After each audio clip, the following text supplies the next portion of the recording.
friends, first off, right off the bat, I don't know why I'm doing this video because I am so sick and tired of the flat versus round earth debate. Oh my gosh, it has gone on and on, hasn't it, right? But it is important in one reason because introducing a debate helps us become more awake. And a lot of people that, like even Brian Stavenley, before he started the Mandela Effect, that was one of his first steps. He'd been studying the flat earth versus round earth debate for years, and he came to the conclusion that it's a flat earth. And he's like, that was when his originally he transitioned from that to the Mandela Effect and then to a spiritual thing. So it was a progression. So it's a good thing that we have, you keep an open mind. There's debates like that, because that's, through my awakening process is seeing all these arguments and debates and what's true and seeking truth and everything else like that, right? So anyway, so I'm going to do this real quick, whether it's true or not. I really don't care, because I don't care if the earth is a triangle, a tetrahedron, made of cheese, because we're here, right? And, and actually there's a possibility that we're in a holodeck. I told you that we're in a simulation, a computer system. So if it's a holodeck, so be it.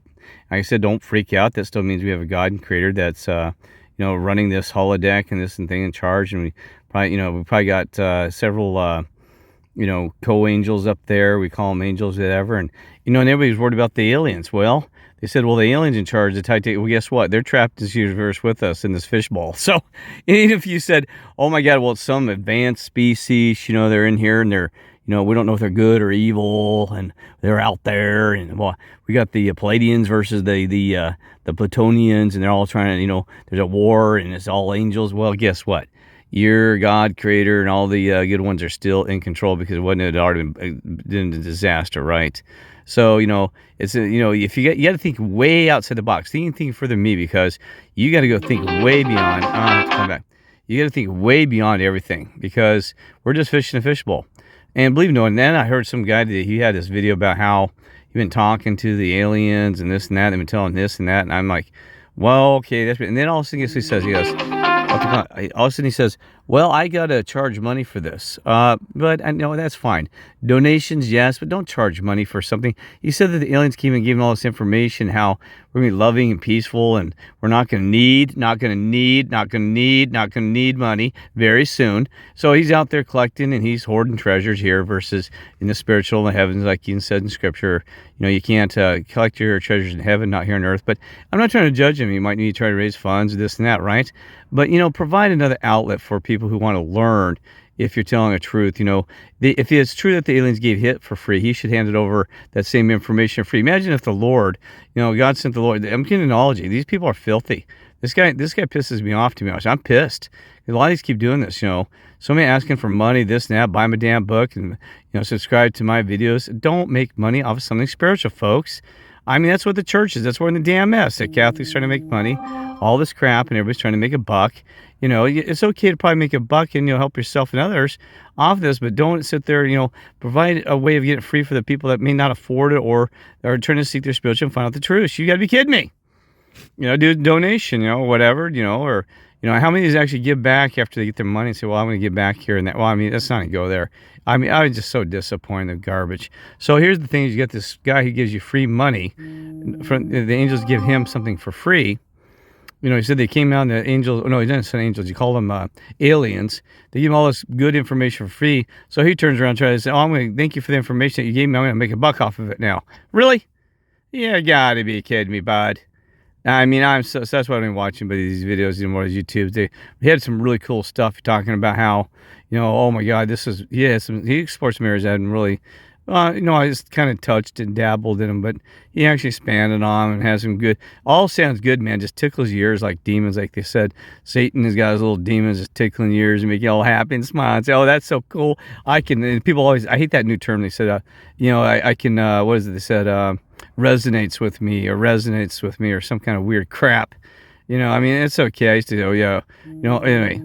So I'm going to stay focused this, right? So here's the thing. I am just going to put this out there because I'm having fun with this. Having this fun, this round versus flat earth debate, garbagey thingy stuff away. Here's what's interesting about that. And both sides have great arguments. But I'm going to tell you right now, I have to lean towards the round earth. Yes, I do.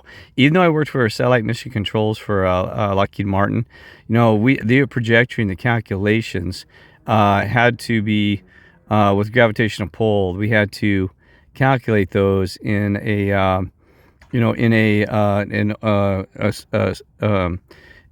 through a round Earth, in a sense. We did, because the best way we had tests even to work like Keith Martin, that you had to. One of them was, what would be the quickest way? They just asked you briefly when you're sitting in your interview. They said, what would be the quickest way to strike the United States of America with a nuclear weapon? I'm not kidding you, or a missile. And I sat there and go, geez, I don't know. They said, yeah. They said, what would be the quickest way? And I'm like thinking, I'm like, oh, and I said, well, I don't know if I know the answer.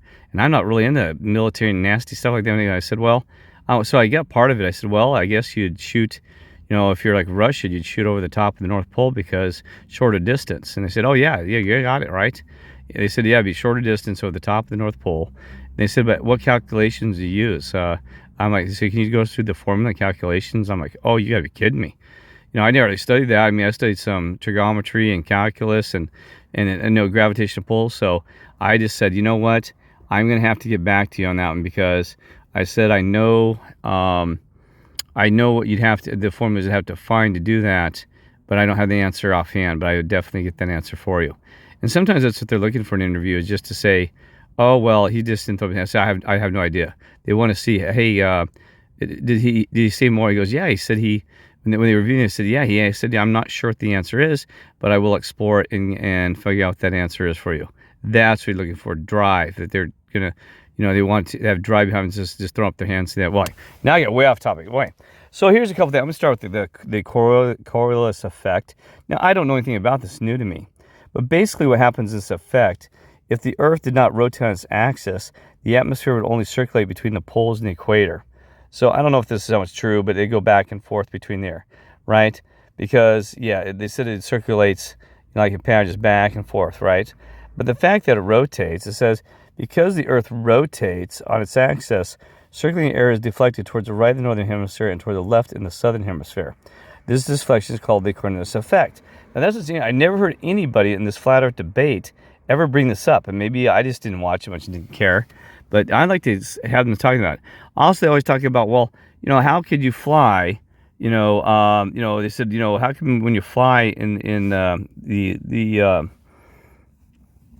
the atmosphere, how come the rotation that you would that rotation, you'd be flying at 2,000 miles an hour, and they said how do you land on Earth if it was rotating? No, because wind is moving with you at the same time. You're floating. It's like a water.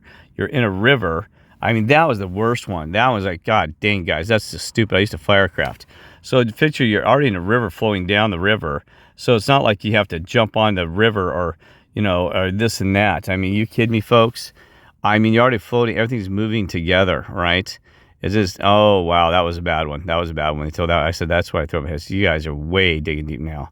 They said it because actually the Earth's rotating, so is the atmosphere, and at the same time, so you could actually land. Well, so this you can look up that one. So I'm gonna keep this moving.